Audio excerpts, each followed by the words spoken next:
यहाँ की सर्दी सिर्फ मौसम नहीं थी, यह परीक्षा थी। गरीबों की सहन शक्ति की, उनके धैर्य की और उनके आत्मसम्मान की।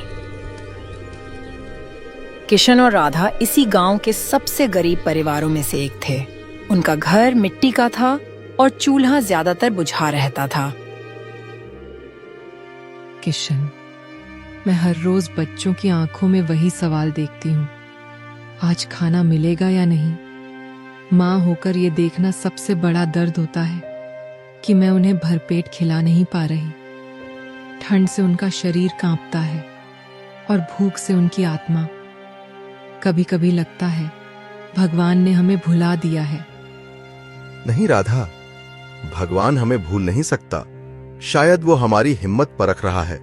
मैं मेहनत करता हूँ, जंगल जाता हूँ, लकड़ी लाता हूँ, पर किस्मत हर बार हमसे तेज निकल जाती है। भूख और सर्दी जब एक साथ आती हैं तो इंसान सिर्फ गरीब नहीं रहता, वह टूटने लगता है।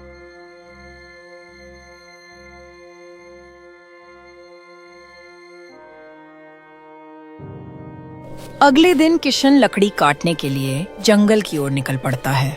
बाहर ठंड इतनी ज्यादा होती है, हर कदम के साथ हवा शरीर को चीरती हुई लगती है।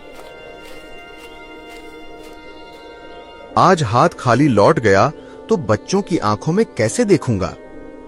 भगवान, बस आज कुछ रास्ता दिखा दे। और इतनी ज्यादा ठंड होने के बावजूद किशन कुल्हाड़ी उठाकर लकड़ी काटना शुरू कर देता है। उसके हाथ ठंड से सुन्न हो रहे थे, लेकिन पेट की मजबूरी उससे ज्यादा मजबूत थी।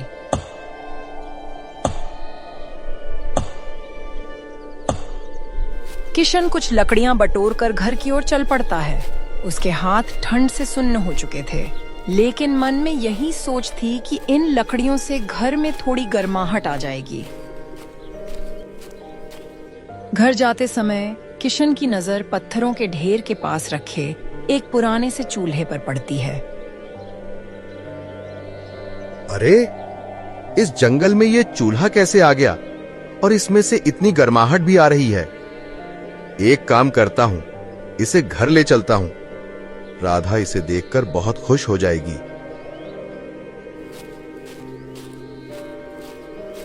किशन चूल्हे को सावधानी से उठाता है और उसे अपने साथ लेकर घर की ओर चल पड़ता है।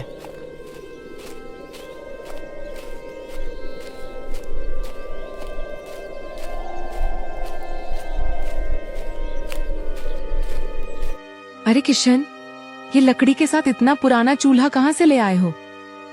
अरे राधा, जब मैं लकड़ी काटकर वापस आ रहा था तो रास्ते में मुझे ये चूल्हा मिला।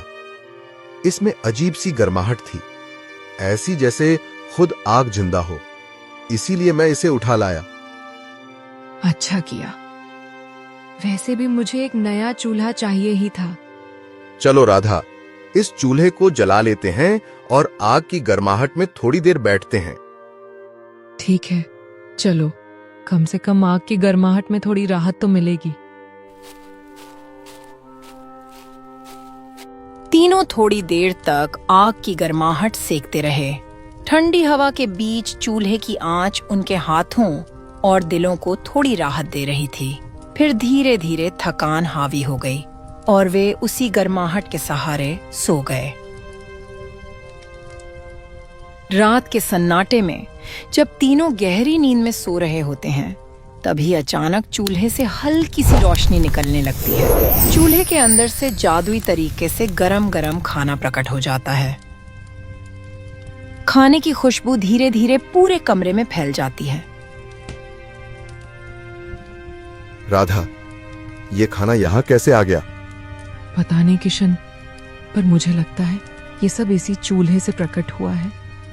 हाँ, मुझे भी ऐसा ही लग रहा है, क्योंकि जंगल में भी जब मैंने इसे उठाया था तब ये गर्म था। लगता है भगवान ने हमारी सुन ली है किशन, और हमें ये जादुई चूल्हा भेज दिया है।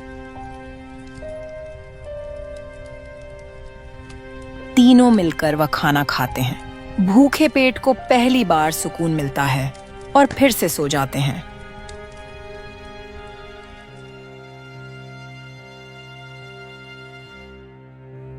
अगले दिन सुबह राधा किशन से कहती है, किशन, मुझे लगता है ये चूल्हा कोई साधारण नहीं है। अगर ये सच में जादुई है तो हमारी सारी परेशानियां खत्म हो सकती हैं। कैसे राधा? मैं समझा नहीं। हम एक काम करें, इस चूल्हे से खाना मांगे और एक छोटा सा ढाबा खोल लें। फिर वही खाना लोगों को बेचेंगे। अच्छा विचार है राधा। ठीक है, मैं ढाबा लगाने के लिए कुछ इंतजाम करता हूं।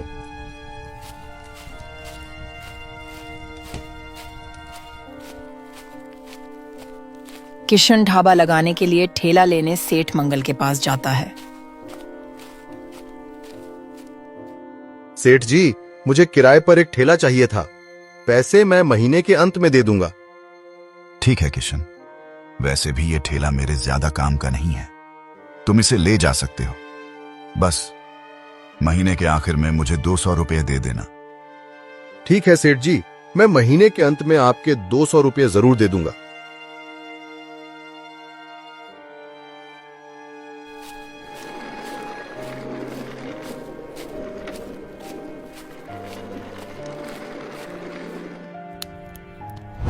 किशन जादुई चूल्हे से थोड़ा सा खाना निकालता है, उसे अपने ठेले पर सजा देता है और बेचने की शुरुआत कर देता है। गरम गरम खाने की खुशबू हवा में फैलने लगती है और लोग धीरे धीरे उस ठेले की तरफ खींचे चले आते हैं। अरे भैया, खाने की खुशबू तो बहुत अच्छी आ रही है। एक प्लेट कितने की है? अरे भैया जी, एक प्लेट सिर्फ 5 रुपये की है और उसमें सब्जी, रोटी और चावल तीनों मिलेंगे। अरे वाह, फिर तो मुझे एक प्लेट दे दो। बेटा, मुझे भी एक थाली दे देना, पर मेरे पास अभी पैसे नहीं हैं। कोई बात नहीं बाबा, आपके लिए खाना बिल्कुल मुफ्त है। पेट भरकर खाइए।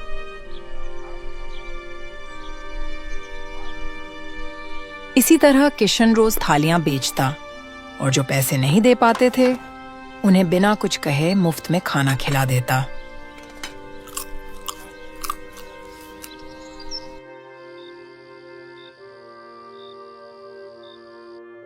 किशन, काम कैसा चल रहा है? बहुत अच्छा चल रहा है राधा। लोगों को खाना पसंद आ रहा है और सबसे खुशी की बात यह है कि कोई भी भूखा नहीं जा रहा। चलो अच्छा है, हमारे पास भी 2 पैसे आ जाएंगे। हाँ राधा, वैसे कल मुझे काम से गांव से बाहर जाना पड़ेगा, तो तुम ही ठेला लगा लेना। ठीक है किशन, तुम बेफिक्र होकर जाओ, मैं सब संभाल लूंगी।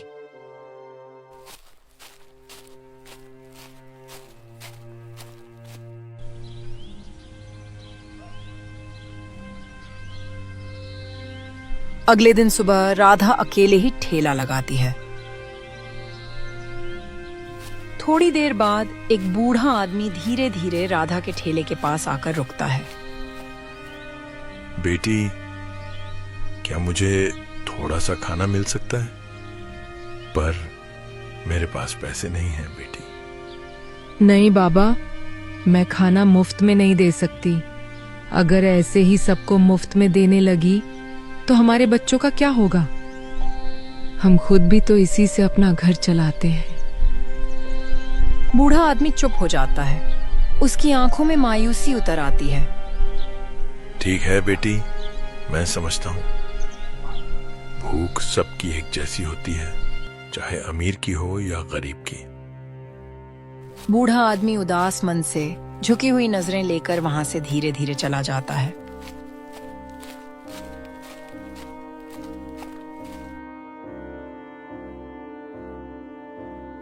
शाम होते होते किशन घर वापस आ जाता है।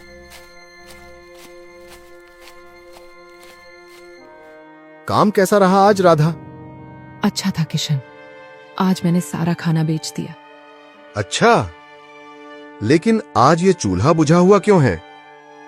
पता नहीं किशन, जब से मैं घर आई हूं तब से ही ये चूल्हा बंद है। अच्छा, एक बात बताओ राधा, क्या तुमने आज हर उस इंसान को खाना दिया था जो हमारी दुकान पर आया था? नहीं किशन, एक बूढ़ा आदमी आया था। वो मुफ्त में खाना मांग रहा था, तो मैंने उसे नहीं दिया। क्यों नहीं दिया? मैं डर गई थी किशन। सोचा अगर ऐसे ही सबको मुफ्त में देने लगेंगे तो हमारा घर कैसे चलेगा, हमारे बच्चों का क्या होगा। राधा, ये तुमने क्या कर दिया? तुम्हें ऐसा नहीं करना चाहिए था। इसी वजह से ये चूल्हा नाराज हो गया है। ये चूल्हा हमारी नेकी से जलता था और आज तुमने लालच में एक भूखे इंसान को खाली लौटा दिया। किशन बिना एक पल गवाए तेजी से उस बूढ़े आदमी की तलाश में घर से बाहर निकल पड़ता है। उसके कदमों में घबराहट थी और दिल में बस एक ही डर, कहीं देर न हो जाए। किशन पूरे गांव में उस बूढ़े आदमी को ढूंढता फिर रहा था।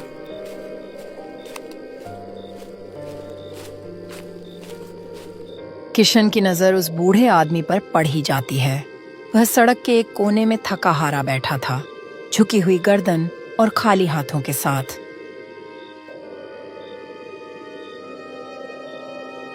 बाबा, मुझे माफ कर दीजिए। मेरी पत्नी ने आपको खाना नहीं दिया, इसके लिए मैं बहुत शर्मिंदा हूं।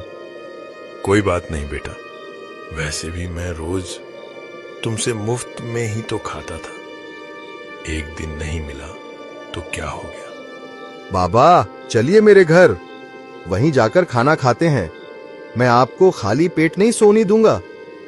नहीं बेटा, मैंने खाना खा लिया है, लेकिन तुम्हारी दया और करुणा से मैं बहुत खुश हूं। फिर भी बाबा, कृपया मुझे माफ कर दीजिए।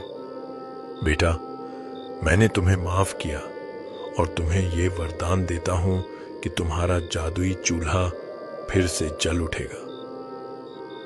इतना कहते ही वह बूढ़ा आदमी अचानक वहां से गायब हो जाता है, जैसे कभी था ही नहीं।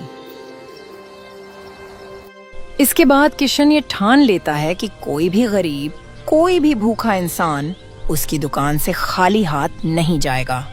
चूल्हा हर बार सुनहरी रोशनी में चमक उठता, जैसे उसकी नेकी पर अपनी मुहर लगा रहा हो।